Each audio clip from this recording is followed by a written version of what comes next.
Hi friends, welcome to our YouTube channel banking Gyan. आज मैं आपको कुछ बातें बताने वाली हूँ। अपन कुछ बात करेंगे एक टॉपिक के बारे में जिसके बारे में आप कुछ जानते हैं, कुछ चीज़ें नहीं जानते, तो हम उसके बारे में थोड़ा डिटेल में बात करने वाले हैं। राइट, मैं आज आपसे डिस्कस कर रही हूँ फॉर्म 15G एंड 15H, जो नॉर्मली हम में से 90% लोग भरते हैं। बट हमारी एक चीज़ होती है कि कौन ये भर सकता है, कौन नहीं भर सकता है। ठीक है, किसको भरना चाहिए, किसको नहीं, कैसे भरें, कहाँ भरें। तो ये सारी चीज़ें ना हम सब कुछ इसमें डिस्कस करने वाले हैं। ये सारी चीज़ें इस वीडियो में कवर होंगी। आप लास्ट तक देखिए, समझिए चीज़ को। ठीक है, कब भरना है। ठीक है, ये भी एक पॉइंट है जो नॉर्मली लोग गलती करते हैं। राइट, तो इसलिए हम ये सारी चीज़ें डिस्कस। चलिए, 15G फॉर्म कौन भर सकता है। ठीक है, 15G फॉर्म जो एक डिक्लेरेशन है वो सिर्फ और सिर्फ 60 ईयर्स से कम वाले, बिलो 60 ईयर्स के जो पर्सन्स हैं वो दे सकते हैं। और 15H का डिक्लेरेशन 60 या उससे अबव के जो भी पर्सन्स हैं वो दे सकते हैं। ठीक है, फर्स्ट ये डिफरेंस हुआ इन दोनों के बीच में।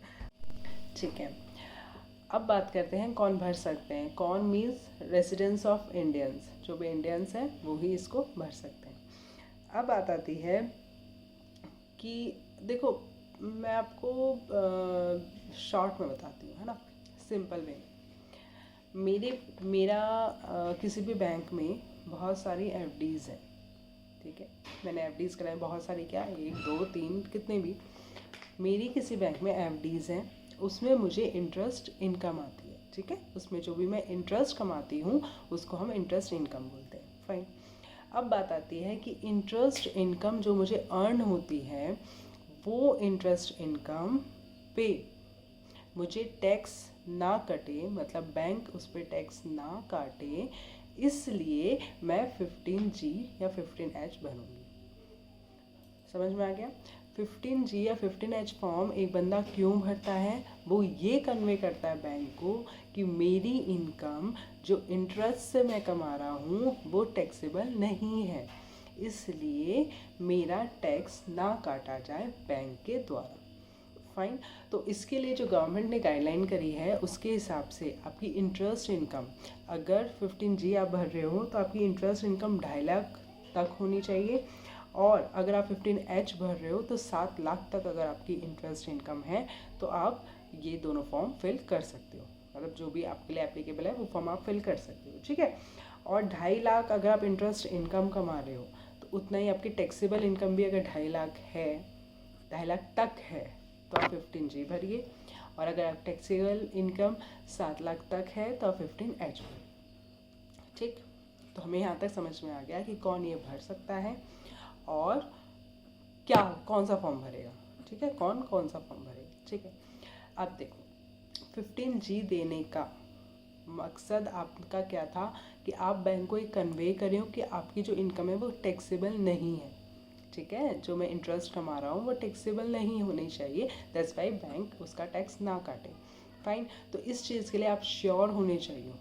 जो बंदा टैक्सेबल में नहीं आता, टैक्स की क्राइटेरिया में नहीं आता, वो ही बंदा ये फॉर्म भर सकता है। वरना आप इनकरेक्ट डिक्लेरेशन देते हो बैंक को और उसके बाद आपका आगे आपके ऊपर इनकम टैक्स डिपार्टमेंट की कुछ भी कार्रवाई, नोटिस हो सकता है।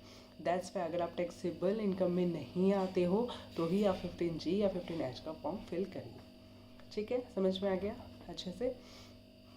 तो सपोज़ मेरा टैक्स, मेरी इनकम 2.5 लाख से अबव है ना, तो उसको तो मैं टैक्स की कैटेगरी में आ रही हूँ। अगर मैं टैक्स की कैटेगरी में आ रही हूँ तो मैं 15G नहीं भरूँ। ठीक है, अब बात आती है कि कब भरा जाए फॉर्म। देखो, बैंक किसी भी एफडी पे टैक्स 2 बार काटता है। ठीक है, एक तो हर साल फाइनेंशियल ईयर जो है हमारा, हम सटीक जो हम बात कर रहे हैं फिलहाल वो फाइनेंशियल ईयर की कर रहे हैं 23-24 की। 1 मार्च 23 से 1 अप्रैल 23 से 31 मार्च 24 तक की। ठीक है, इस फाइनेंशियल ईयर का ही ये मैंने क्राइटेरिया बताया। अगर 2.5 लाख तक इनकम है तो आप 15G भरिए, 7 लाख तक है तो 15H भरिए। और कब भरोगे, 1 अप्रैल से 31 मार्च के बीच में। चलिए अब एक बात और मैं आपको बताती हूँ कि बैंक टैक्स कब काटती है। ठीक है, अब देखिए 1 अप्रैल के बाद 31 मार्च को तो हर एफडी पे टैक्स कटता ही है, क्योंकि वो एनुअल के हिसाब से कैलकुलेट होता है। जो भी इंटरेस्ट उसका क्रेडिट होगा उस पर वो टैक्स कटेगा। और एक आपका टैक्स कब कटेगा, जब आपकी एफडी रिन्यू होती है। रिन्यू का मतलब समझ में आता है कि एफडी मैच्योर हो गई है, अब वो आगे बढ़ेगी या फिर आप तोड़वाओगे, जो भी है मैच्योर जब एफडी हुई ना तब वो टैक्स कटता है। तो आप हमेशा इस चीज़ को ध्यान रखिए कि मेरी एफडी मैच्योर होने से पहले ही मैं 15G या एच सबमिट कर दूं बैंक को। क्योंकि अगर बैंक को पहले ही ये मैसेज आप कन्वे कर देते हो कि मेरी इनकम टैक्सेबल नहीं है, तो बैंक टैक्स नहीं काटेगा ना। अब आप क्या करोगे, मेरी एफडी तो अप्रैल में मैच्योर हो गई, उस पर टैक्स कट गया।